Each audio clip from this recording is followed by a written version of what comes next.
I guess there's a question of like, when and how should kids learn effective use of technology, Yeah. and whose responsibility in society is it?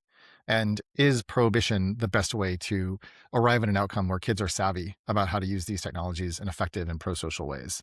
And I don't know that we have like a permanent answer to it. And I don't know that there is just one answer, but Yeah. seeing these bans go into effect sort of feels like both, I don't want to say it's like the easiest and simplest thing to do, but from an adult, older generation who's like looking at the kids, barely looking at themselves and saying, oh my God, we must do something, putting the devices in a hermetically sealed envelope for the course of the school day, feels like, job done. I can like, wipe my hands and move on.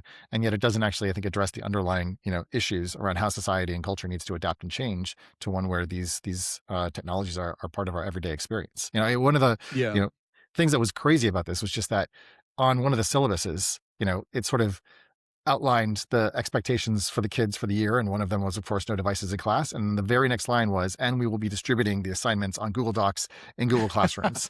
And like, you're like left to like wonder, like, okay, so you've taken away the devices, and yet that is exactly how the kids are supposed to perform their studies. How does that work? Yeah.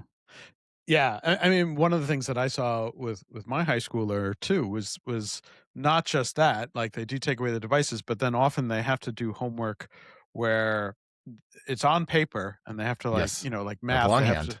yeah, Hmm. well, either writing or math where they'll have to, do the equations on paper, but then to submit them, they have to take a photo of No, the homework with their phone and no. then upload it. And I was What? just like, oh my God, this just doesn't seem like the right way to be doing this. No.